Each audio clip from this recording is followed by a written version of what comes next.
Siyempre nalungkot ako, nasaktan ako ng sobra. Nagkaroon kaya ng hindi pagkakaintindihan ng mag-asawa na ito, kaya si Catrice ay naririto ngayon. Parang nabastos din po. Gawa nung pinapili po niya kung mag-aaral po ako magbabantay po. Pero ang pinili po yung mag-aaral. Kaunting problema, sabi ko. I-transfer na lang kita sa CI. Pasundo ba ako rito kila nanay? Sinundo namin mag-ina doon. Para sa Mataki. May pinagtalunan. Sabi ko, dito ka lang Catrice para si Tutoy na alagaan ko.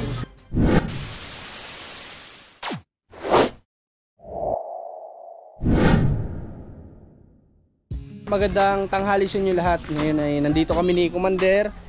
Papunta po dito sa nanay ni Catrice kasi nandito daw siya ngayon. Nag-chat muna tayo bago pumunta sana sa kanila. Nandito daw ngayon. Kaya tara, samahan nyo kami. First time namin na pupunta dito sa magulang ni Catrice. Para naman makakwentuhan din natin. Tara.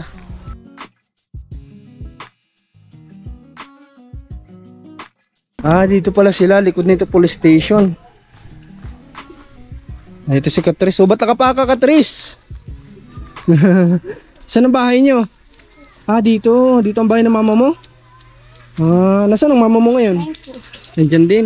Kamusta naman? Ayos na yan po. Ayos naman. Hi, Nay. Kamusta po? Kayo po ang mama ni Catrice? Hindi halata. Magkamukha naman kayo. Kailan pa kayo dito, Catrice? Kanina lang? Manila pa kayo sa hilipan. Okay lang po. Walang problema, Nay. Ano po ang hanap buhay niyo dito, Nay? Tatay po ni Catrice? Magandang hapon din po. Dito ka, Catrice, halika. Si Mark, nasan ngayon? Hindi po nagkakawit yun. Ng nyug? Anong kakawit ng nyug ngayon? Ba't napapunta ka dito kay mama mo ngayon? Wala po, maano lang po. Kamusta?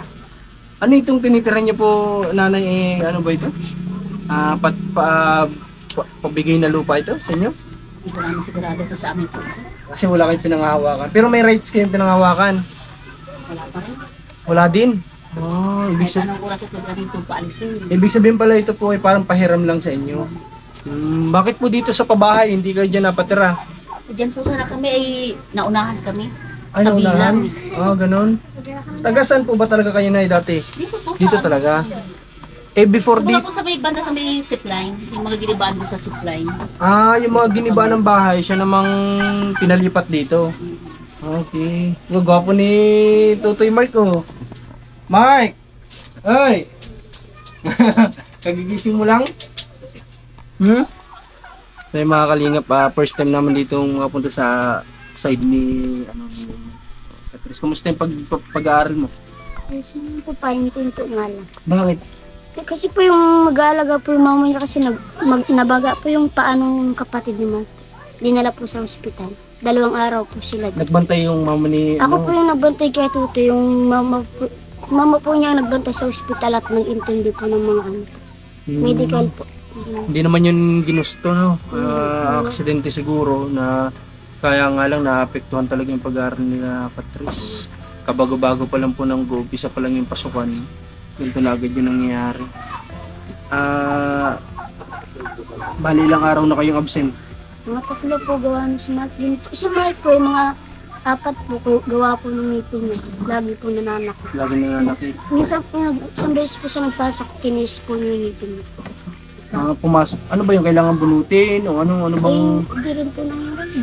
Baka pwedeng pabunot na natin para walang sumasakit kay Mark. Ginagamot po ng baon na naggatak-gatak na po yung isang ngipin niya.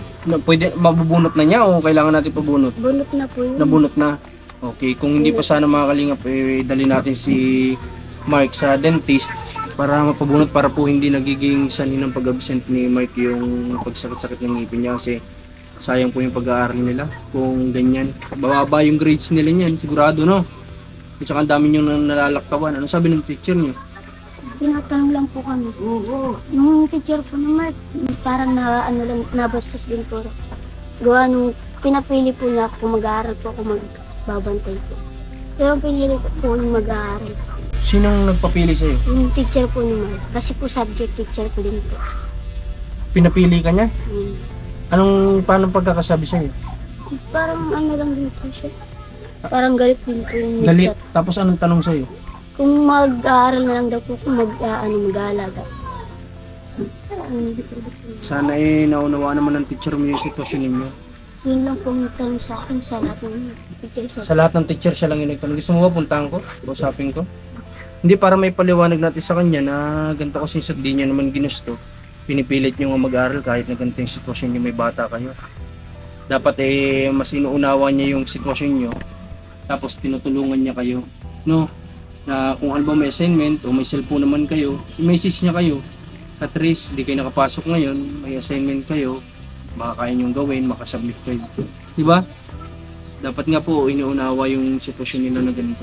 Kasi ang hirap ng nag-aaral ka tapos may bata ka pa po na ganito, kagaya nga niyan, di naman nila ginugusto na umabsent dahil nga sa ilang dahilan, sa ilang reason, naka-absent sila Catrice. Ngayon, nasa inyo lang si Mark, kailan siya nagsimulang mangawit? Kaninang umaga lang. Okay. Ano yun? Babayaran din yun? Puro bukas. O tulong lang ni Mike din sa mga magulang niya? Tulong po yata. Alam ko po kung kanino sa kuya po niya yatang nagdating sa magulang po niya. Tulong lang ni Mike yun? Paano yun? Naabutan din ba si Mike yun? Hindi. Nakabutin po. Inaabutan naman? At paano? Kumusta yung anak niyo? Nagkakasakit ba? O ano? Hindi naman. Umiisipan na lang. Sipon. Anong pangalan niyo pala, Nay? Emily po. Si Nanay Emily. Pang ilan po si Catrice sa anak niyo? Pang ano po siya, pang 5. Pang 5? Ay, pang 4. Pang 4? Bali, ilan ba sila, Nay? Ang lima ako kasi nag-practice. Tapos lang siya. Nalito na sila. Bali, pang 5 siya. Ilan ba yung naging anak niyo po? Siya. Bali siyang pala. Bali, may mga nag-aaral pa. Ibig sabihin, may mga nag-aaral pa kayong anak niyan. 4 na po yan lahat ng elementary. Bali, 4 pa sila.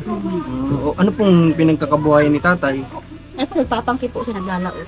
Kayo naman po. Yung huli niya, nilalako ko sa bayan. Ano pala sila? Tandem, ano? Tandem sila, si tatay tagahuli, siya naman yung tagalako. Minsan kasama ko sa laot, pag wala siya makasama. Sinasama ka? Kami dalawa nagpapangki magkasama. Opo. Kumusta naman po, nanay, na si Catrice hindi nyo na madalas nakakasama? Sabi ko nga po sa kanya, nung sila ay may kaunting problema, sabi ko, Opo. i-transfer na lang kita sa CI.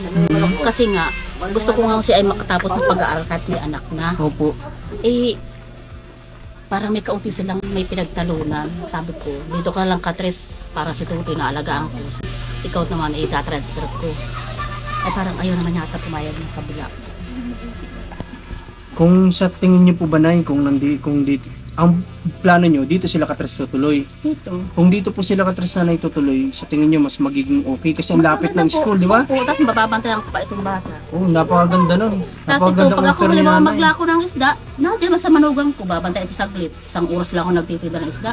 Sa akin ulit Tutoy. Mas sigurado po ako na hindi makaka-absent si Oh, Catrice. totoo po yan, dire-diretso po ang Dire-diretso ang pasok. Tsaka mga kalingap, ang lapit lang nito. Marami siyang kasabay na student. Hindi niya kailangan mamasahe dito. Lakarin lang yan. Napakalapit po niyan. So, ang ganda sana Catrice ng offer ng mama mo. Eh, ayaw naman po nung asawa po yan siguro niya. Sa gantong, dapat po kasi na sa mag-asawa, di ba dapat, Tutulungan. tsaka Kakaunawan. pinapakinggan din yung bawat isa. Kung sa tingin naman ni Mike na mas makakabuti, bakit po ayaw payagan? Siguro ayaw niya magkahiwalay sila. Ganon. Ewan ko lang po sa kanya. Sabi ko, ito ang magdesisyon. Magdesisyon ka. Na dito ka na lang muna 1 linggo, dito ka. O kaya, dumito si Mark. Para sila mag-transfer sa CI. Okay lang po sa inyo yun? Opo. Bili naman po kami dito sila. Meron naman silang tutulugan kahit paano. Bait ng nanay ni Hmm. Catrice, mga kalingap. Noon pa namin yan sila dito pinapalipat. Gawa namin ng bahay dyan. Tulong-tulong kami mangurti ng kahoy para magawa sila ng bahay. May looting. Titirikan sila. Titirikan. Yung galing sa aking kapatid. Ay, ayaw naman din nila. Bait ng Wala mama mo, nga daw Catrice. kung makakasama yung kanyang magulang doon sa kanyang anak. Na si Mark Magapo. Ano po kasi, nanay, sa nakikita ko po kasi si Mark yung Pinaka-inaasahan.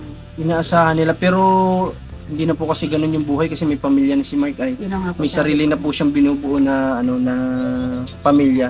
Hindi na po pwede na nandun pa din yung lahat ng oras niya sa mga magulang niya. Dapat maunawaan din po ng magulang ni Mark na may pamilya ni anak ko, dapat siya na yung bumuo naman ng para sa kanya. No, nanay, di ba? Sige na, iya mo at kakausapin ko po si Mark na makakatulong pa din naman siya kung gusto niya. Kung linggo, Saturday dito siya tumulong, linggo dun siya tumulong, di ba? pwede naman siguro yun na mangyari. Kung talagang gusto niya para makatulong, every linggo dun siya, Sunday, Saturday, dito siya tutulong. Siyempre, dahil dito siya Kahit nakatira. po sa pag-aaral lang, mag-aral lang siya dito, okay lang. Kahit hindi lang siya sa amin makatulong. Okay Basta lang sa inyo. makapag-aral sila dire-diretso. Hmm. Yun lang naman po ang importante yung makapag-aral sila mag-asawa. Ano po ba yung nanay na kwento ni Catrice na naging problema nila? Mag-asawa? Nung minsan nga may pinasundo yan, nagpasundo sa amin gabi. Siguro yung mga alas 6. Sabi dito sa aking manugang, Ate Linding, pasundo ba ko dito kila nanay? Sinundo namin mag-ina doon. Araw sa Mataki. Catrice, bakit pag nandun ako wala ka naman, pag tinatanong kita every time kung may problema ka doon, laging wala lang yung sinasabi mo. Minsan lang naman po kami nag-away. Nagtatahalo yung dalawa. Kaya sabi ko, transfer na lang kita dyan sa CI. Pero sa parents naman ni Mark, wala naman sa yung nagiging problema. Okay naman, mabait naman sila sa'yo.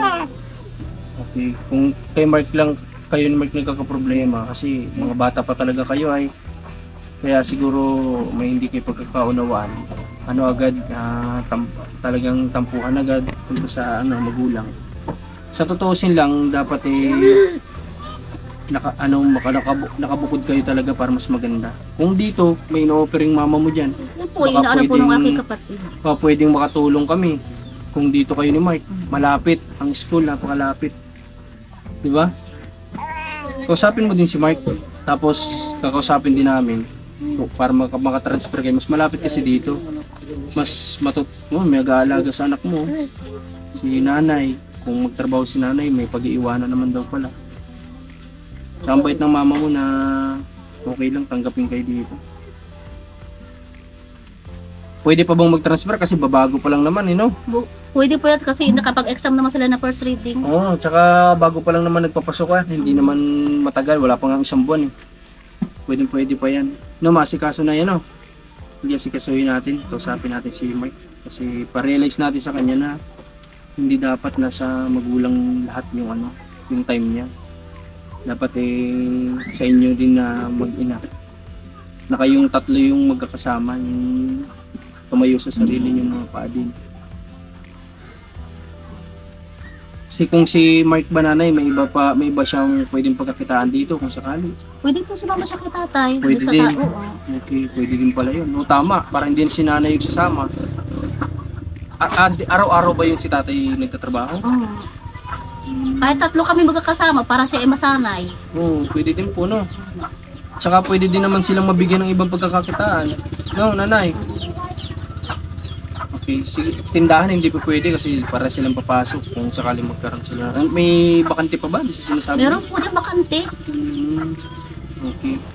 Pero kayo na wala naman kayong problema sa kabila. Wala naman pong problema doon. Wala naman, okay naman.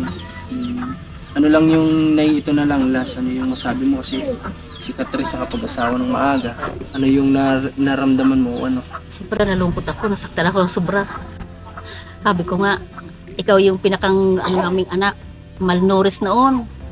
Akalain ko bagang ikaw pala ay alaga namin. Tapos akalain ko kahit anong higpit namin sa kanya ay naroon pa rin yung dalawa pero hindi ko maintindihan nga. Sabi ko nga ay kahit anong saway ko sa iyo, kahit anong pigil ko, kahit saan. Kung saan ko ay sinusugsog. Para lang siya mapigilan. Aba talagang, pinabayaan ko na lang din. Hindi talaga napipigilan. Talaga napigilan siya. Kumbaga Catrice pasaway ka pala. Ay, matibay yan. Dalawang yan. Kung saan ko kayo nahagilap hanggang sa bayan. Mapigilan lang. Ginawa ko ang lahat para lang siya ay di makapag-asawa ng maaga.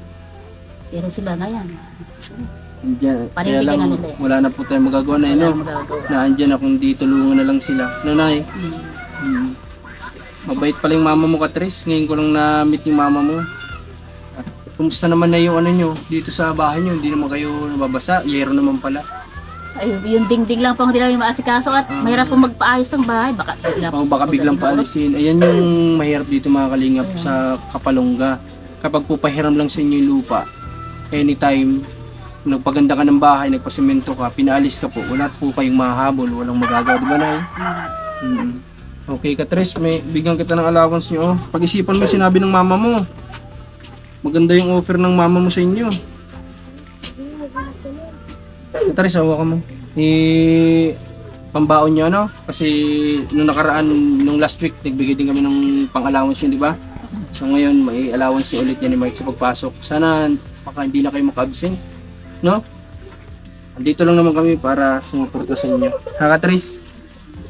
Basta huwag mong kalimutan na kausapin din si Mike. Pag-usapan nyo na maayos ang mahinahon, hindi kayo sisigawan, ano. Iparealize mo sa kanya na mas mapapabuti kayo kapag nandito. Sinabi ko na rin po sa kanya ba, hindi rin po talaga sumapa. Hindi talaga siya napayag. Ano, pinag-aawayan nyo ba yan? Kapag sinasabi mo, ano? Yung gawin din po. Nag-aaway. Kailangan talaga mga kalingap ano, masinsina na usap ito kay Mark para ano. Tsaka yung magulang din ni Mark, kailangan makausap para i-push niya yung anak niya na magpunta po dito. Kasi kung yung magulang din ay hindi po papayag, talagang pati si Mark hindi papayag, di ba? Kasi bata pa nga ay wala pa po sa isip nila na yung sila talaga, yung makabukod na ano. Kasi sabi nga nung mama ni Mark, hindi pa daw nila kaya. Pero kung dito naman nakabukod at nandito naman yung nanay, mag-guide pa rin. Okay. Sige Catrice, ngayon ay salamat na welcome kami dito sa bahay nila mama mo, no? Okay. Bibisita ulit kami sa inyo at kakusapin ko si Mark about doon, ha? Okay. Sige. Kumusta mo kami kay Mark, ha? Okay. Nay, maraming salamat po. Ha? Salamat po sa pag-ano sa amin. Pag-welcome. Pupunta na din po kami. Sige po. Okay. Mark, pupunta na kami, Mark. Sana makatransfer sila sa CI. Sana nga po. Ayan yung mga nanay, gagawa natin ng ano, no? Paraan. Kasi wala namang nanay na gusto mapasama yung anak eh. Dito eh, mapapabuti sila dito sa lugar na ito. Okay. So hanggang dito na lang mga kalingap. Supportan niyo Marcos TV channel. Commander ni Marcos ang nagkakamera sa atin. Ayan. Supportan niyo yung kanyang Facebook page na Alma Vlog. At ilan na ba yung ano mo doon? 12,000 Okay, followers. 12,000 followers. Sana madagdagan at lumawak pa. At pati yung kanyang YouTube channel, panoorin niyo rin. Maraming salamat. God bless po.